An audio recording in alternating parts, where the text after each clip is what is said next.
being a mom, which is something I didn't ever think I would be. I'm in my 30s, is the best part of me. My daughter is everything. I mean, I would starve to death just so that she could feel full every day.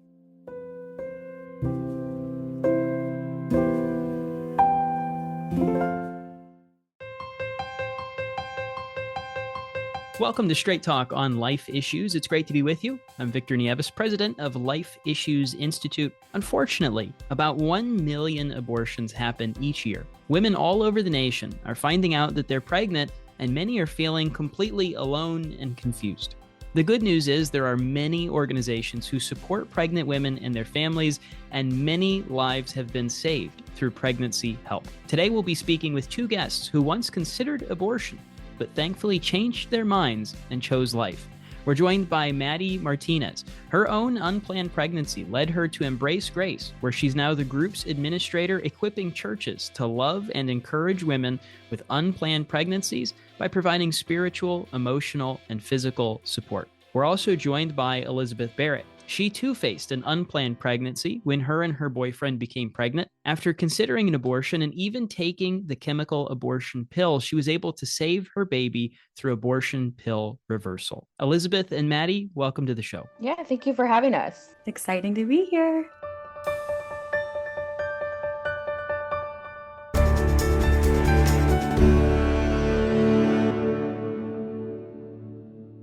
Well, I'd like to ask you both if we could start off by just having you briefly share your story. Tell us about your experience facing unplanned pregnancy.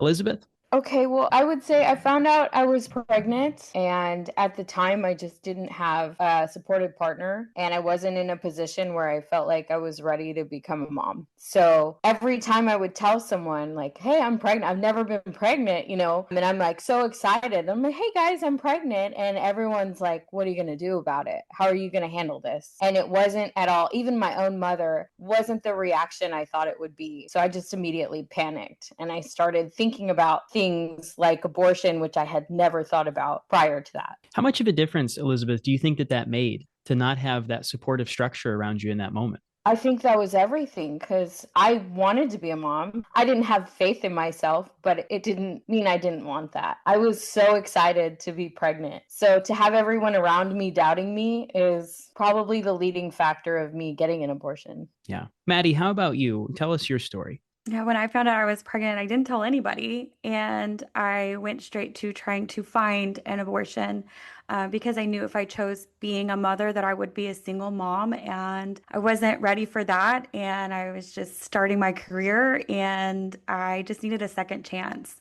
So I didn't tell anybody, and yeah, I went the abortion route too. Well, you both mentioned the lack of support, and specifically the lack of support from the father. I'd like to ask you both, how much of a difference do you think that would have made if your partner would have been there for you? Maddie? If my partner had been there for me, I think I was pretty adamant, but I feel like with conversations ongoingly that I probably would have not considered abortion anymore. But because that wasn't really an ongoing conversation, it was something I was adamant about. It was my decision to make at that point because I was alone. So I do think having a supportive partner definitely would have helped. It just would have taken some convincing. Elizabeth, how about you? I would say I was on the opposite end of that. I had just split up with my partner at the time, and he had just moved out. And so every time we would talk about it, we would get in an argument, and the argument would lead back to abortion. And so I felt a certain amount of guilt if I decided to keep the baby, like I was trying to stay with him or, But the minute he changed his mind, I felt like I could keep the baby. So, I would say, I hate to say that as someone who is independent and a career woman and all of that. I do have to say his support made all the difference for me. Well, Elizabeth, you're far from the only person that we've spoken to who shares that exact sentiment. And it's a testimony, by the way, to the men out there, the difference that you can make to stand up and be there and support your family, because it is now a family. So Elizabeth, he was actually originally wanting you to get an abortion. Is that correct? Yes. Wow. And so what changed his mind? Because you said that he had a flip. What was the turning point for him? I can't tell you what he was thinking, but he has two children from a previous marriage, and they're great. They are 11 and 17, and he had his children, like was having a visit with them while I was in Planned Parenthood. And I was crying and I was texting him and I was like, "Are you sure? Once I do this, I can't undo this. Are you positive?" And he says that he was looking at his children, and he does have a very strained relationship with their mother. And he said that something just clicked in him, that no matter how we feel about each other, children are just wonderful. And he's never regretted his kids whatsoever. And so, he sent me that message, but he had sent it about 4 minutes too late to get out of there. And so that's kind of what led my abortion pill reversal journey, was him changing his mind. Wow. So tell us about that. What was that like when you changed your mind and you go through with abortion pill reversal? How'd that go? That's such a hard question to answer. I mean, it all turned out well, but it was not an easy road in the beginning. I got that message probably, like I said, about 4 minutes too late.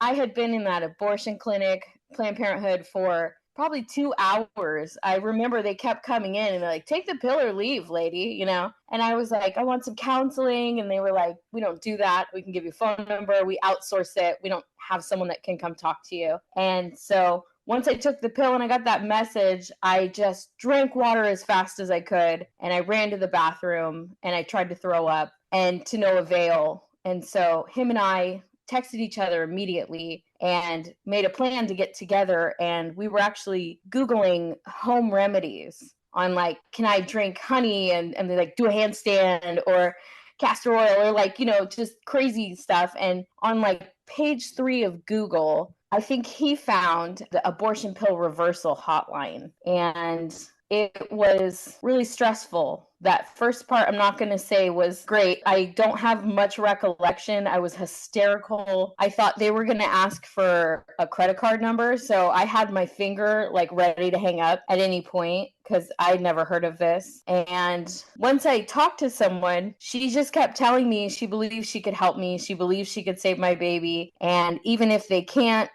I did the right thing by calling. And so that was the beginning of that long journey. Well, what an amazing story. And again, not to be a broken record, you're not the only one with that story. There are so many people who were searching and didn't even know that abortion pill reversal was a thing. To you, the listener, I want to encourage you to visit our website at lifeissues.org. We'll have more information about the abortion pill reversal protocol, and you can share that with people, because everybody needs to know, Elizabeth, like your story, that that's an option out there, and it has saved more than 7,000 babies so far. Maddie, you had mentioned that you didn't tell anybody when you first got the news that you were pregnant. What were some of the emotions in your head? Was it fear? Was it uncertainty?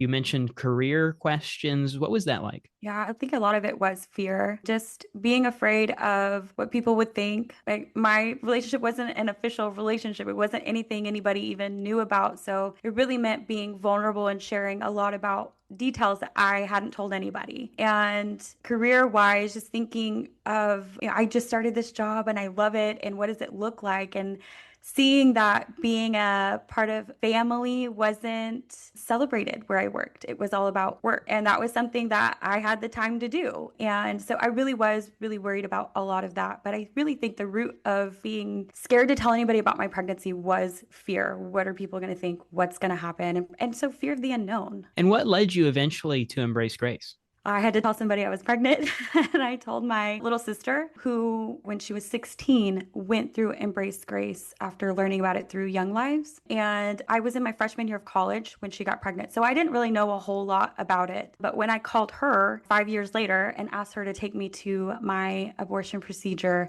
she immediately went into fix-it mode and was like, "I don't think you know what you're doing." I was really adamant, like I said, that I was going to have an abortion. And she said, "Okay, I'll be the one to help you. I'll be the one to take you there, but I don't think that you know what you're doing. And I think you need to think about it, because once it's done, it's done. You can't go back." Wow. And so she had that courage to stand in the gap, and it made all the difference. Absolutely. Absolutely. And I tell her that all the time. She is so smart.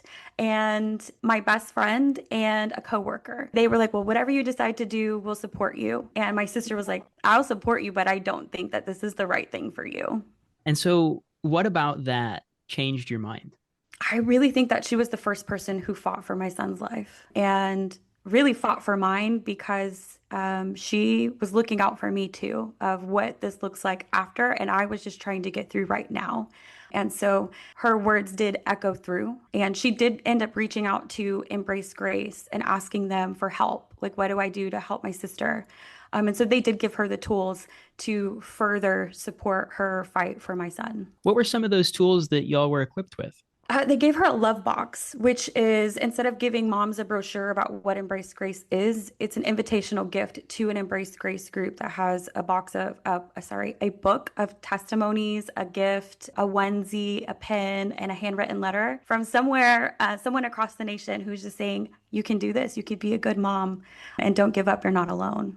So, my next question to both of you is, how has your child changed your life? Elizabeth? I say this all the time. My sister has 5 children, and I remember pretty recently, I used to always tell her, who are you outside of a mom? You're more than just your children's mother. You're smart, you're intelligent, you're outgoing. You need to be more than just a mom. And I look back on that now that I am a mom, and I cringe a little bit because being a mom, which is something I didn't ever think I would be, I'm in my 30s, is the best part of me. It's changed me completely. My daughter is everything. I mean, I would starve to death just so that she could feel full every day. She is why I do everything that I do. So I don't know how to embody it in words, but I don't even remember my life before her, even though it was so recent. Well, I absolutely love that. I agree with what you said. I don't think there's any such thing as being just a mom. A mom is the greatest title of honor that we could ever give to anybody. And so that's such a beautiful story. Maddie, how about you? How has your child changed your life? Elizabeth, I completely agree with you. I never know the words to embody what my son means to me, what it means to be his mom, but there is nothing in my life that I'm more proud of than being his mom. I mean, literally, he just smiles and I'm like, I made that. Like, that is something that's going to change the world one day. I feel like I always wondered, what was my purpose? What am I here for? And to be his mom, there's no question and no doubt that my purpose is to fight for him in the same way that my sister did before he was ever born, which has made me grow a spine, get a backbone. It's made me use my voice. It's made me do things that I've been so afraid to do, but it's all for him. And I know that he changed my life. He made me a better, stronger person. When you look back and you think about the initial fears, the concerns that you originally had when you found out that you were pregnant, knowing what you know now, how do you look back on those initial concerns? Maddie? I look back at everything that I was so worried about before, and those are all just ant-sized problems. They don't even matter anymore. And I don't know why they felt so big at the time. And I'm so glad that I didn't make a permanent decision off of a temporary emotion. Elizabeth, how about you? I feel the same way. I remember everyone telling me, I hate to admit this as who I am, but I was so influenced by what everyone else said, especially if they had kids and they would say things like, oh, they take up all your time. You're not going to be able to travel. They're very expensive. And I just remember feeling like this child was going to be a burden because, this faceless, nameless said child. But once I held my daughter, I realized you just make things happen for your children. Since I've had her, I've actually traveled more than I've ever traveled. I've gone across the country twice. God provides and everything has happened exactly how it should have happened. And I don't feel like any part of my life lacks or is without because of her existence. Everything I do feels more fulfilled. Given your experience, that you personally would like to see the church get more involved in helping women who are facing an unplanned pregnancy. Maddie? Yeah, I think that the church is the answer to a lot of the issues that single moms have. It's the fear, it's the lack of support. And I really feel like if the church made it known that they were a safe place for single moms, that more moms would be less afraid to be pregnant, knowing that there was somebody who cared, that knowing that there was a place for her and her child, a safe place to grow and be nurtured. And I don't think that churches are vocal enough about that, to let moms know that as church people, as the church, we're not perfect and we don't live perfect lives and we do have faults. And I think that's what makes the church unapproachable. But if we let the people know that we're just a safe place for other people to come and learn and to be accepted and to be supported, that would help. I think it would take a lot of the fear out of the lack of support that's out there. Elizabeth, what would you say? I have a little bit of a different story. I was an atheist when I got pregnant, and the kindness that I've been shown by Christians has brought me to Jesus and the church. So, I used to drive by Planned Parenthood and I would flip off and say terrible things to the people praying outside. And those are the people, the exact people that answered the phone when I called in distress. And I didn't have a car seat when my daughter was born. I was stuck at the hospital, and people from church gave me a car seat. So their kindness towards me with no benefit to themselves is what changed my perspective completely. And Elizabeth, I want to highlight a piece of your story that really stands out to me. The difference between the way that you were handled by the church and by the pro-life community compared to how the abortion industry treated you. You told us that you were sitting there and they were almost trying to force you to take those pills. You wanted other options. You wanted to discuss, counseling, what else you have available. But they only had one answer for you. They wanted to profit off of you. They wanted to coerce you essentially into getting that abortion. But the church stepped up and the pro-life community stepped up and they wrapped their arms around you and they showed the love of Christ, which as believers, we are told to be the hands and feet of Christ. And I believe that they were the hands and feet of Christ in your story. Yeah, I completely agree. I mean, this whole experience has just turned my life around. In some ways, I tuck my tail when I talk about my past a little bit because I've just been so changed by this entire thing. I've just not had people help me to such lengths that the Christian community has with no benefit, no gain. A lot of people even sent gifts and money to me anonymously and just wrote notes like, "Thank you for keeping your daughter." And I essentially tried to get rid of her because I thought the world would reject her. And to have her so welcomed has just blown my mind. And I hope that by sharing my story, someone else will take a chance and the world will invite their child into it the way that people have with mine. I constantly would ask myself, why is my daughter special? Why are we special? Why are you helping us? There's other things you can do with your money, but it's been amazing. It's been such a great experience. What's something that our listener can do to make a difference for the women in their life that are facing an unplanned pregnancy? Maddie? I would definitely say the hard thing that the world is not saying to her, and that is that she can be a good mom. She can have her baby in her dreams too. The baby is not going to stop her from doing anything that she wants to accomplish, but that will broaden that world for her. It's so exciting to introduce someone to the things that you love and watch them love it too, and just let her know that she really is not alone. Elizabeth, what would you add? Someone asked me, and I was not expecting this question. They said, "What's in the way of you keeping your child?" They didn't say, "What do you want? Will you be a good mom?" They said, "What's in the way?" And I said, I don't know, I don't know if I can afford this and that. And they were like, well, okay, so if I help you, then what's in the way? And they helped me break down all the barriers that I had set up to not have this child. And I think if I could give any advice to someone who's considering not having it, write out what's in your way and then seek to knock those things down, because you'll find most of the time women that I talk to, they're minuscule things. God has created it in a way that we have 9 months to get ready. You'll find money for diapers. You'll find these things that you need. You don't have to have childcare the moment you find out you're pregnant, What are some ways that both of you have seen your personal stories impact another woman? Maddie?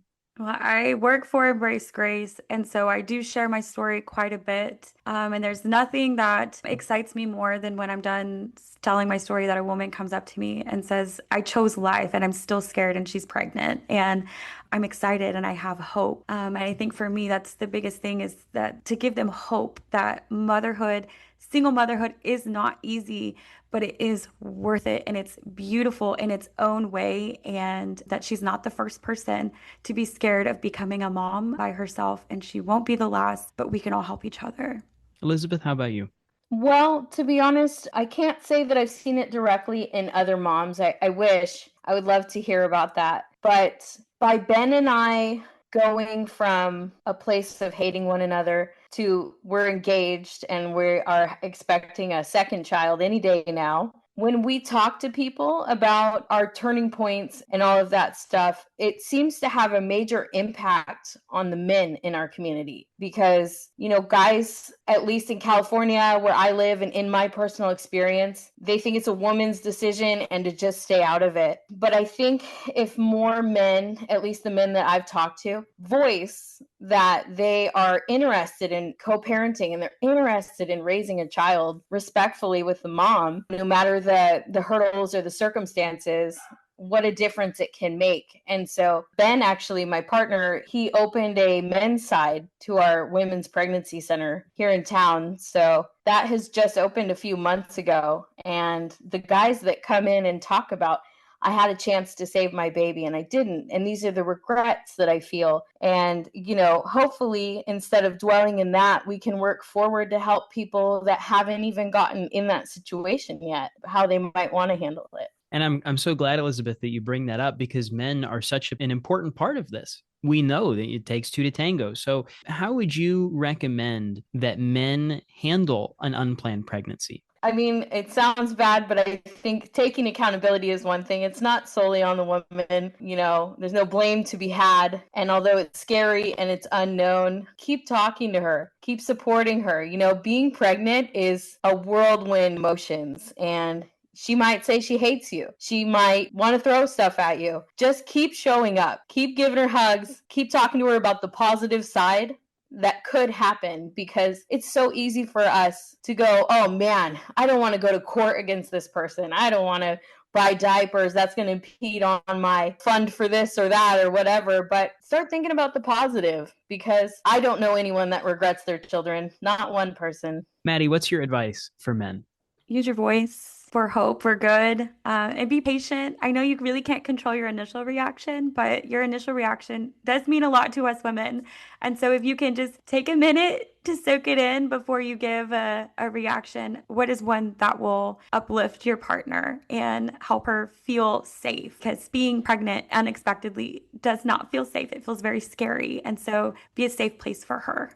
What's your message to a young woman who's in the same shoes that you once walked? She just found out that she's pregnant. It was unplanned. She's afraid. She's concerned. What's your message to her, Maddie? My message to her is whatever you're facing right now is fixable, and it is not your forever, and it will in the future be a really small thing. So keep working through it, and be vocal about what you're feeling, and don't try to mask it and make yourself feel like everything's going to be fine. Be vocal and talk to somebody that is a trusted somebody who's going to speak truth over you and help you where you're at because you're being honest.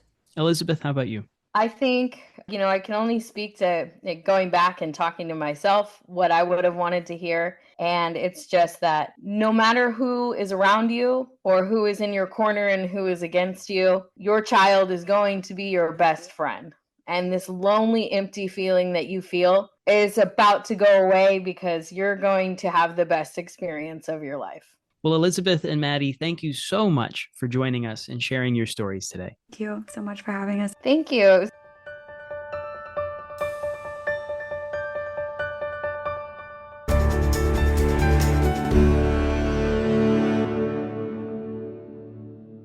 Well, today's program has been so incredibly important. The stories of these two women, to hear what they went through, I know that there are so many women out there who can relate to the same emotions, the same fear, the same concern that they had. And, to hear, for example, Elizabeth's story, it's an amazing story, but it's far from a unique story. There are so many women who have been in the same position as her.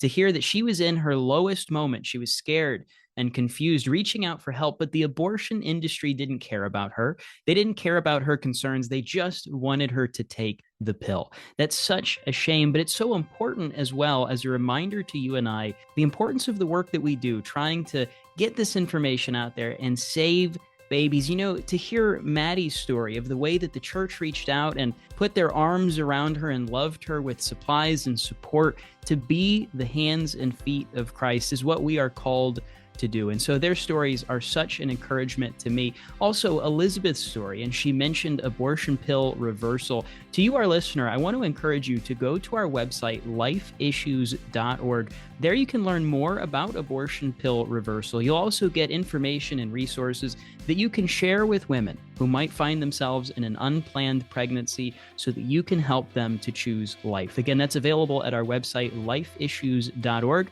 Be sure to tune in next week for another Straight Talk on Life Issues.